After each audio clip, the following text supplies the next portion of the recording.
ازيكم عاملين ايه؟ يا رب تكونوا بألف ألف خير. اهلا بيكم في قناة قلم وسبورة. ما تنسوش تعملوا لايك سبسكرايب للقناة عشان في ناس كتير يقولوا لي احنا مش بيوصل لنا حاجة.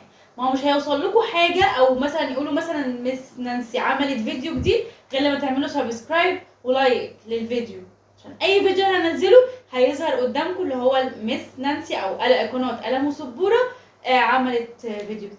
طيب احنا خلصنا الوحدة الأولانية. اي حد عنده سؤال في الوحدة الأولانية يقول لي. تمام. تاني حاجة هنبدأها في الوحدة التانية أو المفهوم التاني اللي هي الوحدة التانية مفهوم الأول. خواص عمليات الجمع. ايه ده؟ هو عملية الجمع في خواص؟ في 3 خواص هناخدها. الإبدال، كل حاجة احنا خدناها في سنة تالتة هناخدها في سنة رابعة بس على توسع. خاصية الإبدال وخاصية الدمج وخاصية المحايد الجمعي. نبدأ بالمحايد الجمعي، نبدأ بأسهلهم. يعني ايه كلمة محايد جمعي؟ لما مثلا انت واختك او انت واخوك بتتخانقوا، فاقول لكم ايه؟ رحت ناديتوا مامتكم وقلت لها يا ماما تعالي كده شوفي عشان اخويا راح ضربني وخد مني مش عارفه ايه، وهو راح يقول ايه لا وهو كمان خد مني حاجه، فهو خد مني حاجه عشان كده ضربته. ماما عملت ايه؟ راحت قالت خلاص خلاص انتوا اخوات محدش يتخانق. ماما عملت حاجه؟ لا. ماما جت على قالت لاخوك مثلا يعتذر لك؟ لا. قالت ليك انت اعتذر لاخوك؟ لا، ما عملتش حاجه. قالت خلاص بقى بس بقى انتوا اخوات خلاص، انت ضربته وانت عملت له خلاص. ماما كانت محايده بينكم انتوا الاثنين. احنا هنا بنفهم مش بنحفظ بس. يعني ايه ماما محايده؟ يعني ماما ما عملتش حاجه. هو ده المحايد الجمعي اللي هو صفر. محايد جمعي اللي هو صفر. خاصيه العنصر المحايد الجمعي يعني 0 زائد 9 بيساوي 9. محايد جمعي كأن الصفر مش موجود أصلا. 0 زائد 9 يساوي 9. 0 زائد أي حاجة يساوي نفس أي حاجة اللي جنب ال9. ده اسمه المحايد الجمعي. تاني، المحايد الجمعي. طيب لو مثلا كده، مثلا 9678 زائد 0 هيساوي 9678. دي اسمها خاصية ايه؟ خاصية المحايد الجمعي. خاصية المحايد الجمعي ممكن يجيب اختياري. هي بيجي السؤال ازاي؟ هيجي اختياري. هو الخاصية دي خاصية ايه؟ خاصية المحايد الجمعي. أول لما تلاقي صفر خاصية المحايد الجمعي. أول واحد خلاص خلص منها. ايه ده بجد هي الخاصية خلصت؟ اه. تاني حاجة خاصية الإبدال. ايه ده يا مس احنا خدناها كتير قوي خاصية الإبدال دي. خلي بالكوا احنا بنتكلم على الجمع مش الضرب. خدنا السنة اللي فاتت الإبدال في الضرب. هي برضه الإبدال في الجمع عادي. طيب الإبدال، خاصية الإبدال في الجمع يعني ايه؟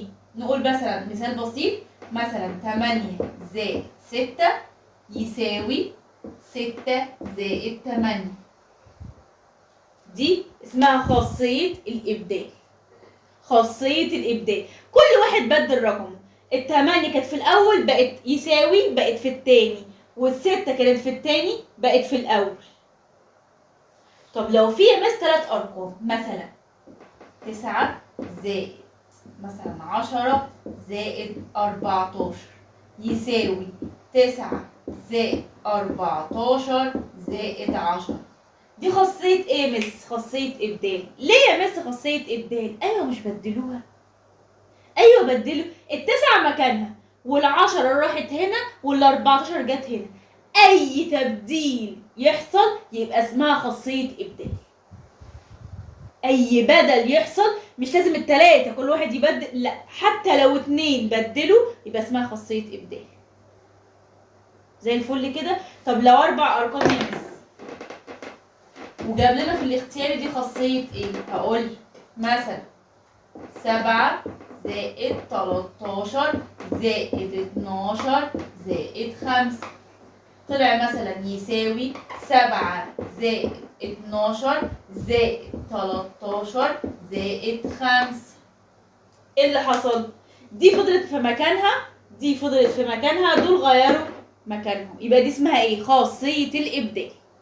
كده خدنا خاصية العنصر المحايد الجمعي اللي هو صفر. ماما محايدة، ما عملتش حاجة، كانت محايدة بيني وبين أخويا، ما عملتش حاجة يعني صفر.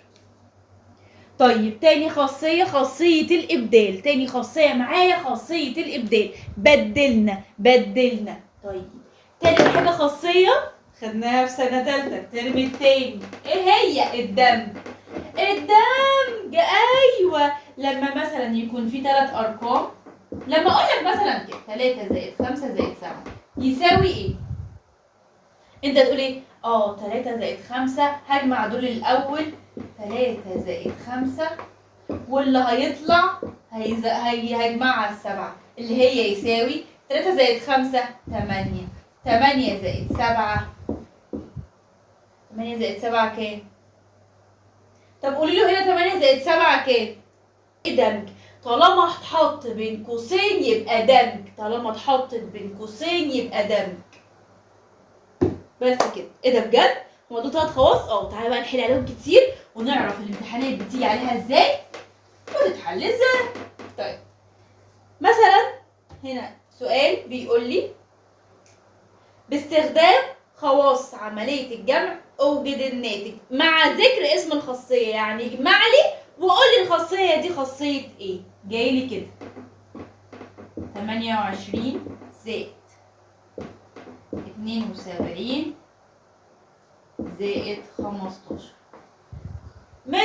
حضرتك قلتي اول لما نلاقي قوسين يبقى دمج، صح؟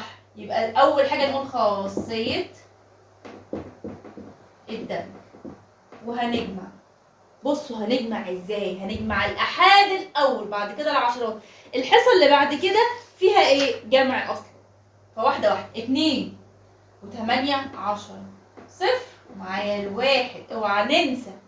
7 و1 8، 8 و2 10 ادي 100 زائد جمعت اللي جوه القوسين الاول واللي بره ده اهو 15. 100 زائد 15 يعني يساوي 115 اهو. الناتج ده مهم، وقلنا الخاصيه خاصيه الدم. تمام ماشي. طيب مثال تاني. قال لي انا هقول لكم مثلا المسائل الصعبه. بيقول لي مثلا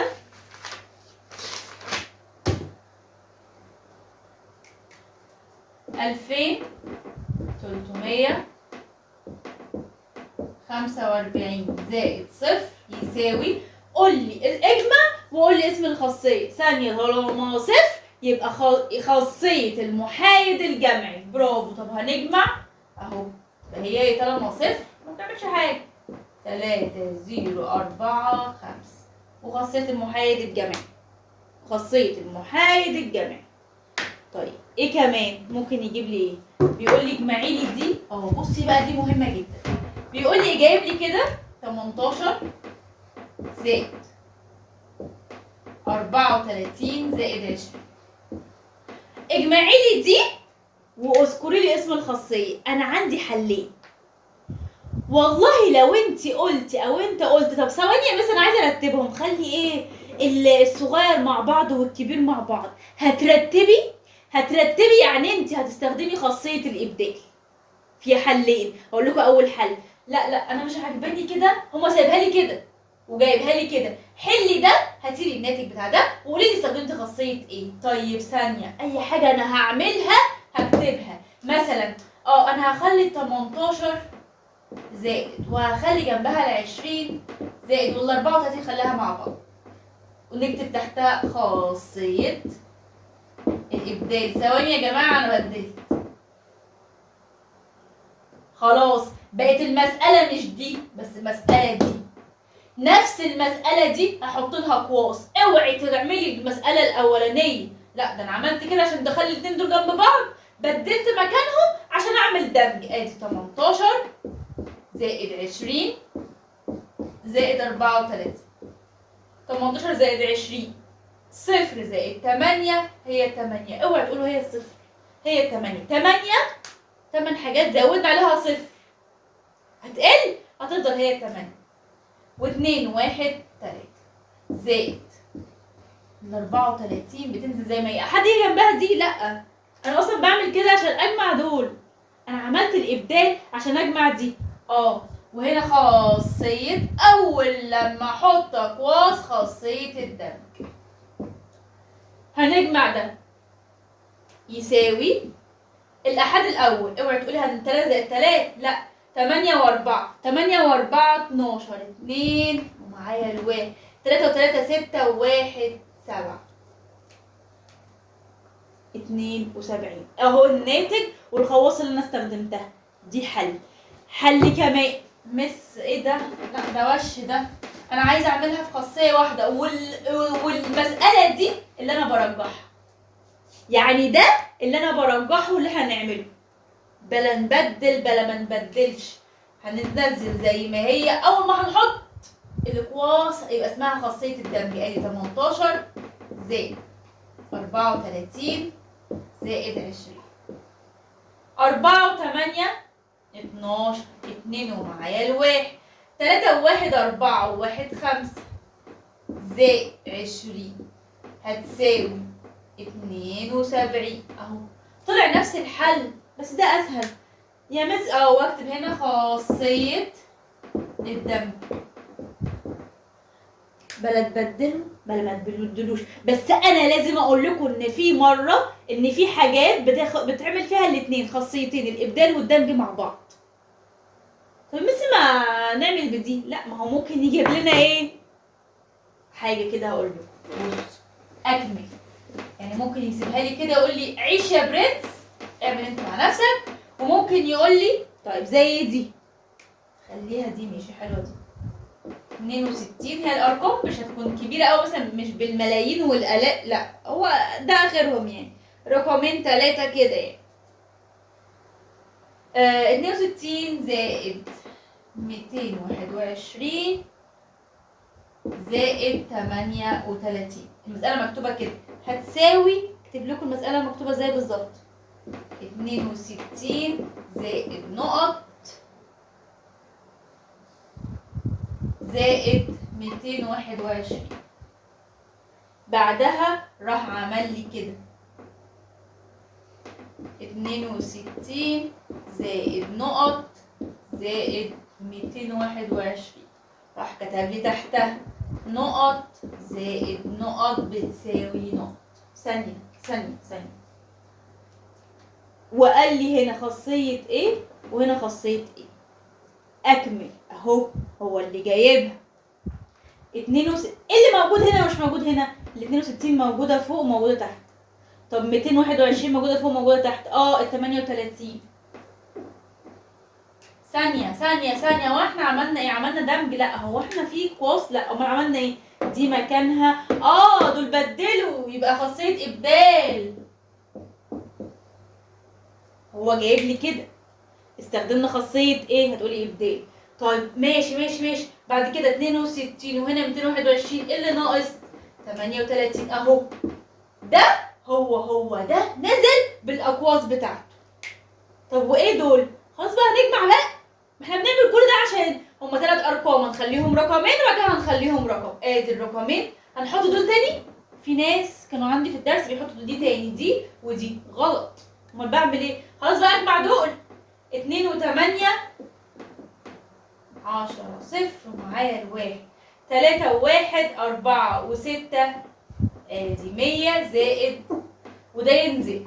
ليه يا مس مش هنجمعه في حاجه؟ لا ما احنا خلاص اللي جوه القوس دول عمالين يضربوا في بعض ويجمعوا مع بعض اهو جمعتهم، وده بينزل زي ما هو.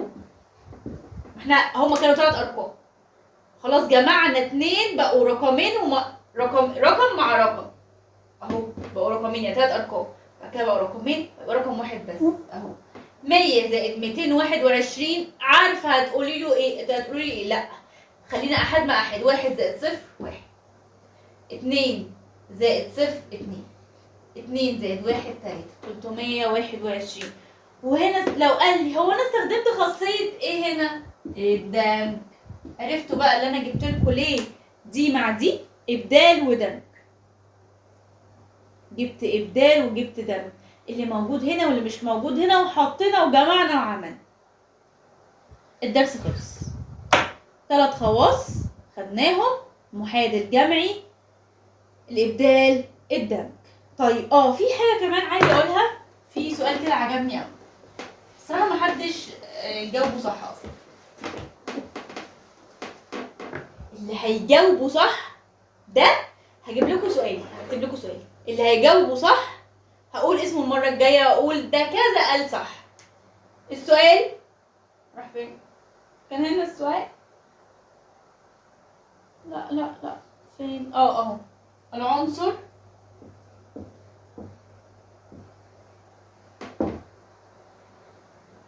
المحايد الجمعي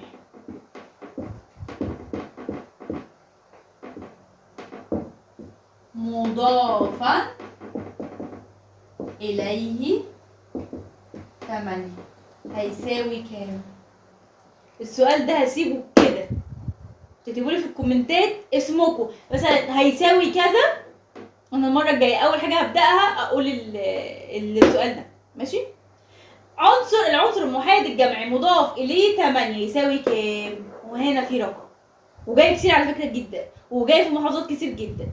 طيب اللي هيحله صح هيكتب مثلا الاجابه كذا، انا اسمي كذا، المره الجايه اول ما ابدا الفيديو اقول الاسم اللي جاوب صح كذا وكذا وكذا وكذا.